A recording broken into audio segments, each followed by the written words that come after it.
and welcome to Ready STEM Go, where we talk about some of the big STEM questions with our QUT researchers, alumni and students. My name is Nicola and I'm a final year Science and Communication student here at QUT. I've got the privilege of talking to our amazing experts and guiding you through a series of thought-provoking topics this series. We're here today at the QUT Gardens Point Foundry, and QUT would like to acknowledge the Turrbal and Yagara as the traditional owners of the land on which we now stand, and acknowledge their elders, past, present and emerging, and recognise that these places have always been places of research, teaching and learning, and that sovereignty was never ceded. I'm here today with Lauren Fell, who has conquered diverse STEM fields in her studies and career so far. While she is currently researching quantum cognition, Lauren has been involved in studying human trust, investigating the use of VR for people in neurodiverse populations, and involved in off-Earth habitation context research. In between all of that, she has lived in Ireland, been a paleontology volunteer in Argentina, and won 2 NASA Innovation Challenges. She co-founded Lunaria One, which is a space startup, and though there's so many things that Lauren and I could talk about, today we're asking questions like, how do you become a STEM entrepreneur? So thank you so much for joining me today, Lauren. Pleasure. Awesome. Well, let's get into some questions. Great. You've got an incredibly diverse background, but what has been your key motivation throughout all of these endeavours? I think I'd have to say curiosity. So with everything I've done, I've kind of found my way into it because I thought, oh, that'd be cool to do. Never tried that before. And so that, I think, really motivates me to bring me forward. I think that coupled with this probably crazy idea that there's nothing I can't do, so I just try everything. And you know, most of the time it works out okay. I love that. That is actually a really great way to be and a great outlook on life. With all of these exciting experiences and career moves, you're an expert in identifying and utilising transferrable and interdisciplinary skills. So could you shortlist 3 skills that you've used throughout your studies and your career? Certainly. So I think being able to condense things and distill complex concepts into really clear things for communication, as well as to help me understand a new field. As well as interpersonal skills, being able to communicate and understand people and sell yourself and sell your product or whatever you're working on. As well as keeping an open mind and believing that anything's kind of possible, as well as, you know, open mind in terms of concepts, being able to abstract something and say, well, I can apply this to that. That takes a bit of an open mind as well. So you've placed first in 2 NASA Innovation Challenges and second place in 2 and third place in another, and that's a really amazing achievement. So could you tell us about those experiences and some key lessons that you've learned along the way? Yeah, certainly. Learning was the biggest part of these things, so I'd be happy to talk about that. Initially I sort of came across these crowdsource challenges that NASA puts up. The other organisations put them up as well, but of course NASA is a real draw card. You go, yeah, I want to be involved in that. So I sort of had to go, and you know, it was just a sort of storyboard thing for this sort of technical thing they were doing in space, in the space station. And yeah, I won, which of course gave me motivation to try all the new ones.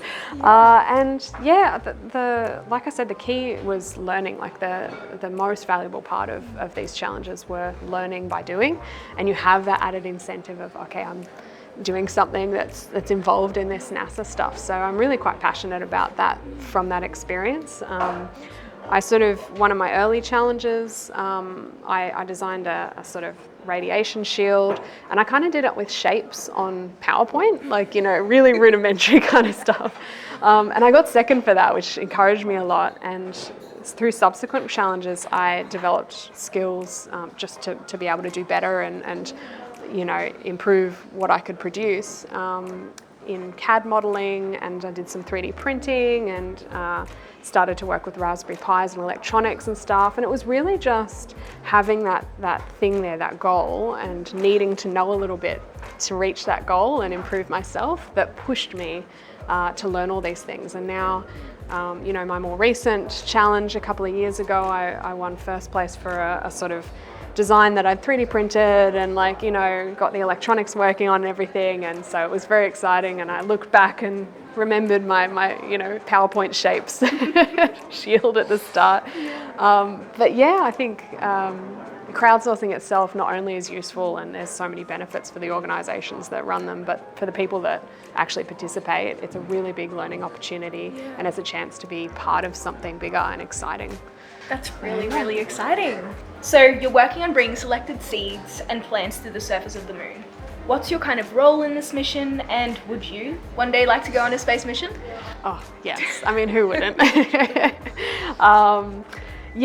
So this project we call One, so it's the Australian lunar experiment promoting horticulture. Also means the number one as well. But this project that we're proposing, we started the idea for it, a year and a half ago now. I'm just trying to think back in my mind. It feels like it's almost the short amount of time and also a longer amount of time as well. But essentially we want to just grow something on the moon. And when we first had this idea, we had this potential opportunity to get onto a lunar lander. And we thought, okay, let's come up with an idea to actually put a payload on there, but what should we put on this payload? And we asked children, and we said, what do you want to see on the moon? Like, you know, there's all sorts of very sciencey kind of, you know, cool but hard to imagine kind of projects that you could do up there. But the kids simply said, we want to see something grow. And if you think about it, it's a very kind of human thing. You know, there's this barren sort of grey kind of landscape. We all want to see something grow in something, you know, so deserted, I guess. So that's where this idea kind of, excuse the pun, sprouted. And I, because there were sort of two of us that came up with this idea, myself and an engineer, we kind of lead it together. So I've being not a biologist and not an engineer, I'm a lead of a project which is essentially about engineering and biology, but I've been able to sort of use the skills that I've had through other things that I've done to sort of really help drive this project forward. So I also am particularly interested in, and my role is really focused on the outreach and education components. So we're going to lead education campaigns so that kids can, say, grow the same seeds as the ones that are growing on the moon, and then watch the differences and learn all about science and, you know, control conditions and that kind of thing along the way. And so there's other kind of experiments that we'll launch as well in the lead up to that 2025 launch. So yeah, that's what that project's about, and it's very exciting, and I'm really enjoying being part of it. And of course, one day I would like to go onto the moon and put a plant in there, put a little seed on the regolith. Yeah. Oh, that would really, really be something to behold, I think. Oh, it would be fun. So what's next for the project? You mentioned launching some extra experiments and things on the way. Yeah, so a lot of it's being built now. So the next stages are working through the interface with the lunar lander, which is a company called Space.io, who's carefully taking our little payload with their lunar lander up to the moon's surface. And they're an Israeli company, and they're actually the first non-government company to attempt a land on the moon back a few years ago. And then of course we'll be building and testing. There's a lot of radiation testing and vibration testing, and our biology team as well, part of which is also from QUT, looking at resurrection species, which kind of die and come back to life essentially. So they become totally dehydrated and then they start to become green again once you introduce water. The fantastic biology team, which is across the world, are really working hard on finding species that have the most potential to grow there. So being able to know a little bit about the biology, a little bit about the engineering, have that crosstalk has really been an important part of that. Yeah. Thanks for sharing that. That's really awesome. And so pivoting a little bit more towards the entrepreneurship side now, only 22% of Australian startups are founded by women. So what's your top tip for young women curious about entrepreneurship? Well, my initial thought is to just say go for it, but I do recognise there are a lot of barriers. So I've been quite lucky to have a lot of support around me, both by female and male, mentors, who sort of don't quash my crazy idea that, I can do whatever I want or do anything. But in more seriously, there are a lot of programs that you can find at QUT here, as well as at QUT Entrepreneurship, but also across Brisbane as well. There's sort of Brisbane City Council things, and that really help support young entrepreneurs as well as emerging at any age entrepreneurs in various ways. So there's funding, there's also just mentorship, there's people who really have a lot of resources that you might not know about when you first start out. So part of, I think, when you are doing other things, part of the difficulty is, okay, now do I have to have NDAs, or do I have to, have a partnership agreement with my co-founder and that kind of thing. So there's a lot of resources to help with that sort of thing, which is fantastic and has helped me a lot. So I guess the piece of advice would be try it out, but also access the resources that are available to help you try it out. Yeah, definitely good to know that there is support out there for people that are curious. How did you become a STEM entrepreneur? I think I've always liked to do things and make things, and so naturally that's kind of landed me in a bit of an entrepreneurial space. I admit I'm not so great at the monetizing of all of that, and people have sort of pushed me, you don't keep doing things for free, monetize it. So that's something I'm still learning. It's always a constant learning journey.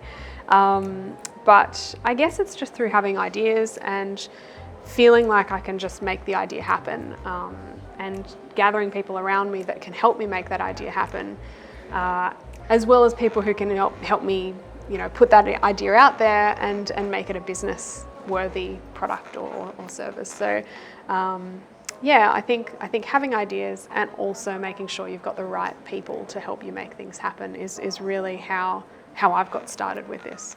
Yeah. And so you've also got experience in citizen science and volunteering. So what have been some of those valuable experiences or skills that have carried over into your work?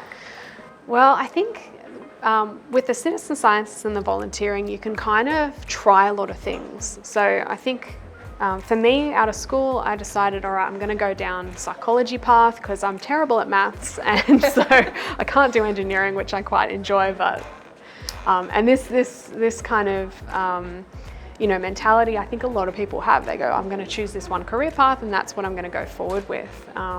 When you sort of get going and you start to meet lots of new people at university, and you start to sort of get more familiarised with the world, you realise it's not just the one pathway that you have to take. And with volunteering and the citizen science things, it gives you this opportunity to try different things without having that sort of resume of background, without being formally experienced in some things. So I think for me that has actually been a really important part of my journey, because it's allowed me to try paleontology and all sorts of science and engineering and all sorts of other things that I can then bring my, I guess, unique psychology background to. And I thought I would be a psychologist at this point in time. I'm not a practicing psychologist at this point in time. I'm very far from what I thought I'd be in high school, and I think that's a common thing that'll happen. And arguably this has been a much more interesting career path and much more suited to you. Hey. Thank you so much for joining me here today, Lauren. It's really been a privilege getting to hear all about your career journey, and I know the audience would have loved it as well. And stay tuned for another episode of Ready STEM Go.